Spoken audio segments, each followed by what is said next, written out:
मित्रांनो, नुकताच 5 सप्टेंबरचं शिक्षक दिनाचं औचित्य साधून आपल्या भारत देशातील 82 शिक्षकांना राष्ट्रीय पुरस्काराने सन्मानित करण्यात आलं.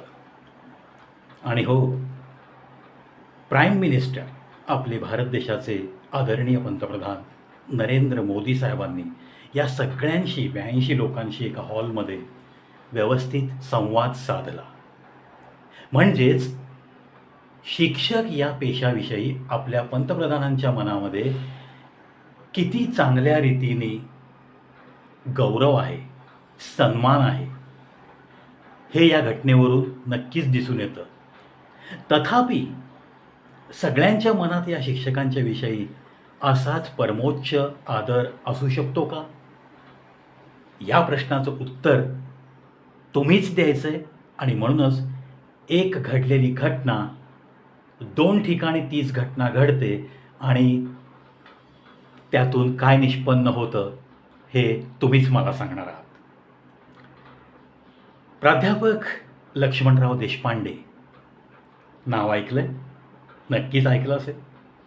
त्यांना स्टेजवरती परफॉर्म करताना नक्कीच 2-4 वेळा तरी पाहिलं असेल. अर्थात माझ्या बरोबरीचे आणि माझ्यापेक्षा 5-10 वर्षांनी मोठे असलेल्या सगळ्या व्यक्तींना मी हे सांगतोय की सर्वांच्या परिचित अशी ही एक मोठी एकपात्री कलाकार व्यक्ती आपल्या भारत देशात होऊन गेली असं म्हणताना जीभ कचरते. कारण कलाकार हा फक्त शरीराने जात असतो, त्याच्या आठवणींच्या रूपाने तो नेहमीच जिवंत असतो. तसेच हे प्राध्यापक लक्ष्मणराव देशपांडे वऱ्हाड निघालंय लंडनला, हा धुवाधार एकपात्री प्रयोग करणारं हे व्यक्तिमत्व.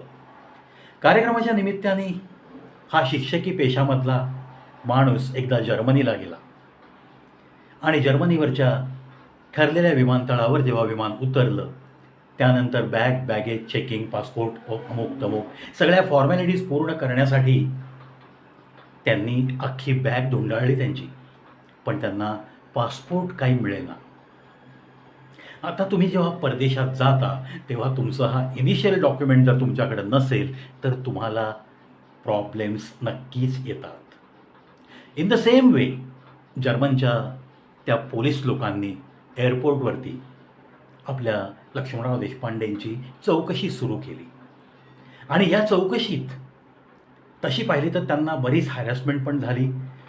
ते सांगतायत की सगळं आहे, पासपोर्ट आहे, सगळं आहे, टेम्पररी व्हिसा मी घेतलेला आहे, प्रोग्रॅम करता मी आलो आहे, मी एक कलाकार आहे. आणि त्यांनी जेव्हा जास्त इंट्रोडक्शन त्यांची देण्यासाठी सांगितलं तेव्हा त्यांनी सांगितलं की मी एक शिक्षक आहे, भारत देशातला मी एक शिक्षक आहे, I am a teacher.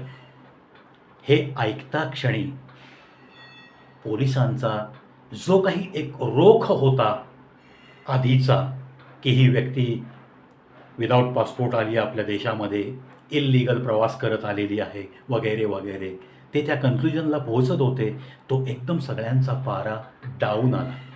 Only because of the word teacher.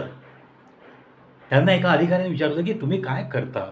तेव्हा त्यांनी सांगितलं की मी शिक्षक आहे आणि मी साईड बाय साईड एकपात्री कलाकार आहे. 1 मॅन शो करतो मी आणि त्याच शोसाठी मी आज जर्मनीमध्ये आलो आहे. म्हणजे एका शिक्षकाच्या विषयी त्या जर्मन अधिकाऱ्यांच्या मनात, जर्मन नागरिकांच्या मनात किती मोठी प्रतिमा आहे, त्या शिक्षकांच्या विषयी किती आदर बाळगतात ही लोकं, हे लगेच दिसून आलं. आणि त्यांना एक फक्त फॉर्मॅलिटी म्हणून फॉर्म भरून द्यायला सांगितलं की at present I cannot show you my passport. If you think it is illegal act by me, then I am ready to accept any type of punishment. अशा पद्धतीचं काहीतरी अंडरटेकिंग त्या एअरपोर्टवर एक प्रिंटेड फॉर्म होता, त्याच्यावर त्यांना ते कॉलम्स भरायला लावले आणि त्यांना सही करायला लावली. त्यानंतर त्यांना अतिशय सन्मानपूर्वक एअरपोर्टमधनं बाहेर सोडण्यात आलं. त्यांच्या इच्छित स्थळापर्यंत जायची पण व्यवस्था केली गेली.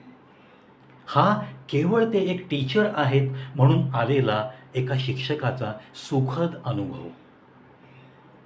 आणि मला याविषयी अप्रूप वाटण्याचं कारण की 1 मॅन शो इंडस्ट्री, मैं भी तो इसी इंडस्ट्री का एक हिस्सा हूँ.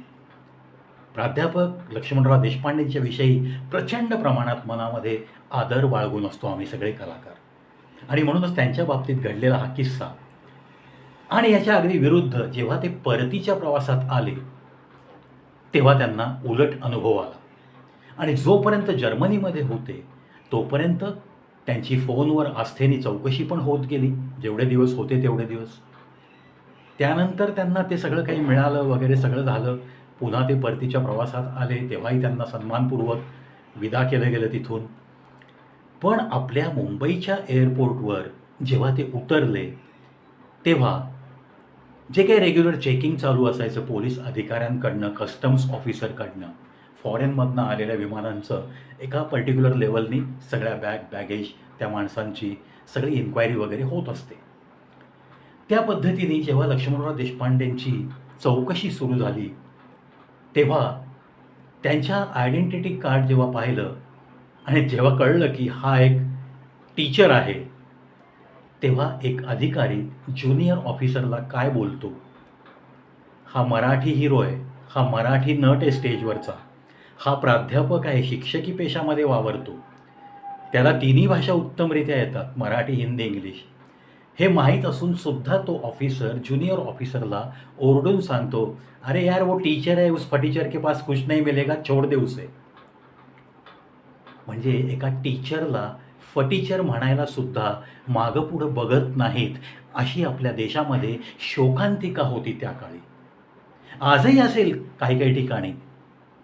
आणि या पार्श्वभूमीवरती जेव्हा आपल्या देशाचा सर्वात मोठा व्यक्ती, पंतप्रधान, I must say second important person, first is president, पंतप्रधान आदरणीय नरेंद्र मोदी साहेब जेव्हा या 82 जणांना भेटण्याची त्यांना उत्सुकता लागते आणि एका हॉलमध्ये या 82 जणांचं कौतुक करण्यासाठी, कौतुकाची थाप त्यांच्या पाठीवर देण्यासाठी आणि स्वतःच्या मनातल्या भावना, स्वतःच्या मनामध्ये शिक्षकांकडनं असलेल्या अपेक्षा या बोलून दाखवण्यासाठी सगळ्यांशी त्यांनी हितगुज केलं. हे 82 शिक्षक खरोखर मी तर म्हणतो नशीबवान आहेत की आदरणीय नरेंद्र मोदींसारखा पंतप्रधान असताना तुम्ही पुरस्कृत झालात. हा डबल सन्मान आहे तुमचा. एका पंतप्रधानाला फेस टू फेस तुम्हाला बराच कालावधीपर्यंत भेटण्याचा योग आला, समोरासमोर त्यांच्याशी संवाद साधण्याचा योग आला. मी तर म्हणतो मिळालेल्या पुरस्कारापेक्षा हा पुरस्कार खूपच महान आहे. कारण ज्या देशामध्ये अजूनही असे नागरिक आहेत की टीचरला फटीचर म्हणणारे जमात आहे, अधिकारी आहेत, अशा देशाचा पंतप्रधान तुम्हाला गौरवतो, तुम्हाला सन्मानित करतो, तुमच्या सन्मानामुळं तुमची मान अजून कशी उंचावेल यासाठी कौतुकाची थाप पाठीवर देतो. अजून काय हवंय मित्रांनो? सहजच या 82 लोकांमध्ये माझा एक मित्र आहे, त्याला गुणवंत शिक्षक म्हणून हा राष्ट्रीय पुरस्काराने तोही सन्मानित झाला आहे. आणि म्हणूनच मी त्याच्यासाठी एक खास आणि त्या 81 त्याच्यासोबतच्या शिक्षकांसाठी कडक सॅल्यूट टू विवेक चंदालिया असा एक व्हिडिओ नुकताच मी अपलोड केला आहे. पुन्हा एकदा मी या सर्व 82 शिक्षकांचं खूप खूप अभिनंदन करतो. कोणताही पुरस्कार, कोणताही सन्मान हा चांगला नक्कीच असतो, परंतु त्याच्या दुसऱ्या क्षणापासून तुमची जबाबदारी वाढलेली असते आणि ह्या वाढलेल्या जबाबदारीची जाणीव हे 82 लोक नक्की ठेवतील आणि अधिकाधिक चांगली विद्यार्थी, चांगले नागरिक या भारत देशाला मिळतील यामध्ये मला काहीच शंका नाही. पुन्हा एकदा सर्व शिक्षकगणांचं, 82 लोकांचं मनःपूर्वक अभिनंदन. आणि पुन्हा एकदा आदरणीय पंतप्रधान नरेंद्र मोदी जी, जो कि खुद को प्रधान सेवक कहलाते हैं, उन्हें भी मेरे हजारों लाखों कड़क सैल्यूट. जय हिंद, जय भारत.